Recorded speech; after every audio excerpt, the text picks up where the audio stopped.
Let's be honest, the price at the pump right now is just painful. Filling up the tank has become this huge weekly expense, and you can feel it everywhere, right? From your daily commute to the price of groceries.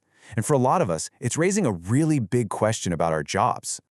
Yep, that's the big one. Should your boss be chipping in for your fuel, especially if you have to drive as part of your job? Now, as you can probably guess, the answer isn't a straight yes or no. It actually really depends on the kind of driving you're doing. So let's get into it and break down your rights. Okay, first things first, we have to wrap our heads around a really important legal difference, because this is what decides who's supposed to be footing the bill for your fuel. So here's the deal. The law draws a really clear line in the sand. That regular drive you do from your house to your main workplace, that's your commute. And legally, that's considered your own private expense. But, and this is a big but, if you're using your car for your job, things like visiting clients or driving between different work sites, well, that's a whole different story. That's a work-related expense. And this is where something called a vehicle allowance comes into play. You'll find clauses for this in a ton of modern awards and employment agreements. It's basically money to pay you back for using your own car to do your job. Now, the exact rate and the rules around it can be all over the place, so it is absolutely crucial that you go and check your specific agreement. Now, you've probably heard about the ATO's rate. Right now, it's 88 cents per kilometer. But here's the thing you have to remember. That number is really just for calculating your tax deductions at the end of the year. It is not some universal rate that your boss is legally required to pay you. What you're actually entitled to comes from your award or your agreement, not from the tax office. Okay, so moving beyond our own individual cars, this fuel crisis is putting some serious, intense pressure on entire industries, especially the ones that literally keep the country moving.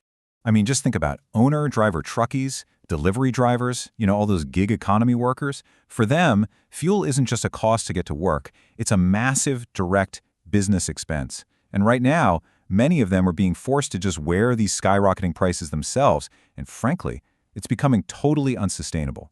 And this quote from the Transport Workers Union, wow, it really puts into perspective just how dire the situation is. They're basically saying that the huge companies at the top of the supply chain are pushing all the financial pain down onto the smallest operators, putting their businesses and their livelihoods at real risk. This has gotten so serious that it's triggered a major government response. The Fair Work Act is actually being changed to give the Fair Work Commission what they're calling emergency powers. What this means is they can now step in and force the big clients, we're talking major retailers, mining companies, to pay their transport contractors more to help cover these insane fuel costs.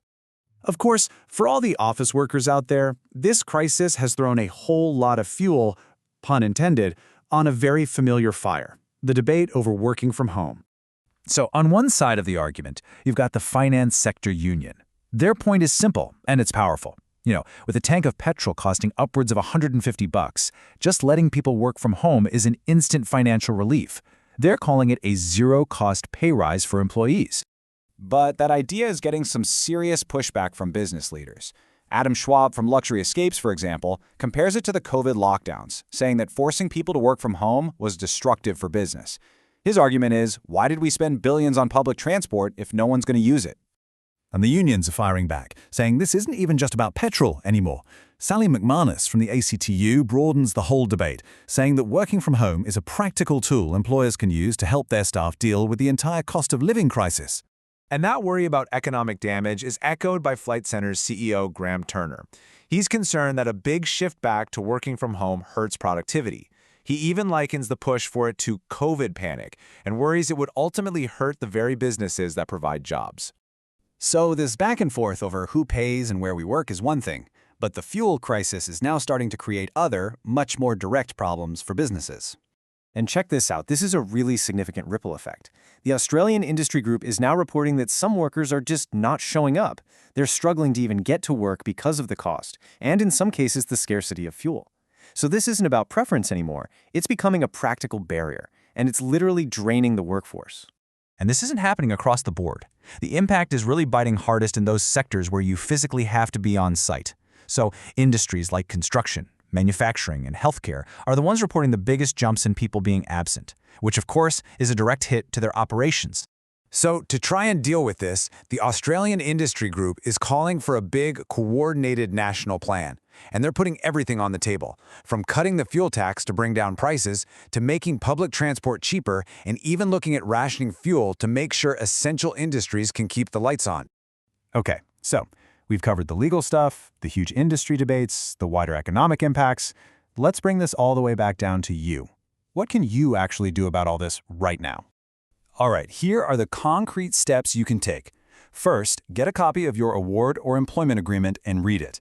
Look specifically for a vehicle allowance clause. Second, if you drive for work, you need to become the best record keeper ever. Log everything: dates, kilometers, why you took the trip. And third, if you're even a little bit unsure about where you stand, don't just guess. Go and get some expert advice to really understand your options. You know, when you step back, this whole fuel crisis really just shines a massive spotlight on a much bigger question.